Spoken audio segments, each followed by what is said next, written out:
Hi hello friends, welcome back to media talks. நான் உங்கள் மௌனிகா. ஃபைனலாக நம்ம காவேரி வந்து பார்த்திங்கன்னா அவங்க அம்மாவுக்கு கொடுத்த சத்தியம் வந்து சக்கரை பொங்கலாக தான் ஆகப்போகுது அப்படின்னு சொல்லிட்டு நம்ம ஒரு நாள் பல காலங்கள் வந்து பேசிகிட்டே இருந்திருக்கோம். ஞாபகம் இருக்கும்னு நினைக்கிறேன். ஏன்னா விஜய் அவங்க அம்மாவுக்கு சத்தியம் பண்ணி கொடுத்துட்டு விஜய் அங்கே மீட் பண்ணிகிட்டே இருப்பாங்க. ஸோ அவங்க அம்மா கிட்ட சம்மதம் இல்லாமல் தான் போவாங்கிற மாதிரி நம்ம நிறைய பேர் நிறைய இதுவுமே யோசிச்சிருந்தாலும் பட் இப்போ வந்து பார்த்திங்கன்னா இன்றைக்கி எடிட்ஸ்லாம் பார்க்க முடிஞ்சிச்சு. ஸோ அன்றைக்கி வந்து பார்த்திங்கன்னா நீ என்னைக்கு மனசார ஒத்துக்கிறியோ என்னை அங்கே அனுப்பிக்கிறியோ அப்போ தான் அங்கே போவோமா, அது வரைக்கும் வந்து நான் போக மாட்டேன் அப்படின்னு சொல்லிட்டு அவங்க அம்மாவுக்கு ஒரு சத்தியம் பண்ணி கொடுப்பாங்க. ஞாபகம் இருக்கும்னு நினைக்கிறேன். சத்தியம் வேலை மறக்கவே முடியாது.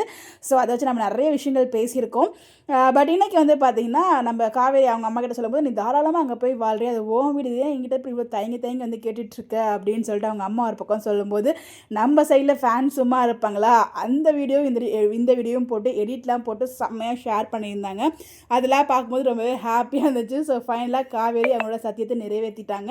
ஸோ அன்னைக்கு சொன்னாங்க உன்னோட சம்மதம் இல்லாமல் நாங்கள் போக மாட்டேன் அப்படின்னு சொல்லிட்டு. ஸோ இன்றைக்கி வந்து பார்த்திங்கன்னா அவங்க அம்மாவோட மனப்பூர்வமான சம்மதத்தோடு அங்கேருந்து கிளம்ப போகிறாங்க. ஸோ இதுக்கு விஜய் தம்பி என்ன சொல்லுவாருன்னு கேட்கும்போது அவர் சொன்ன கண்டுக்கல, பட் அவர் பேர் நான் கூப்பிட்டு போயிடுவேன், நீ ஒத்துக்கிட்டால் போதும், அவர்கிட்ட பேசிட்டு அவங்ககிட்ட பேசுறது கஷ்டமாக போயிடுச்சுன்னா அதனால தான் வந்து முதல்ல உங்ககிட்ட பர்மிஷன் கேட்டுட்டேன், அதாவது உங்ககிட்ட இன்ஃபார்ம் பண்ணுறேன் அப்படின்னு அங்கே சொல்கிறாங்க. ஸோ வந்து பார்த்திங்கன்னா ஸோ எப்படி இதுக்கப்புறம் விஜயை கூட்டிகிட்டு போயிடுவாங்க, அதில் எந்த ஒரு டவுட்டுமே இல்லை. விஜய் போயிட்டார், நம்ம வந்து ஹாஸ்பிட்டல் போய்ட்டு சமைக்க கிடச்சாச்சு, அதில் எந்த ஒரு டவுட்டுமே இல்லை.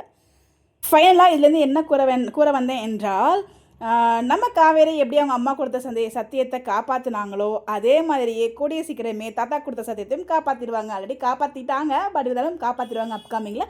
அது எப்படி என்னங்கிறத நம்ம எபிசோட் பார்த்து தெரிஞ்சுக்கலாம். உங்களுக்கு மறக்காமல் கமெண்ட்டில் ஷேர் பண்ணுங்கள். இந்த மாதிரி அப்டேட் தெரிஞ்சுக்க நம்மளோட சேனலை ஃபாலோ பண்ணிக்கோங்க. Bye bye.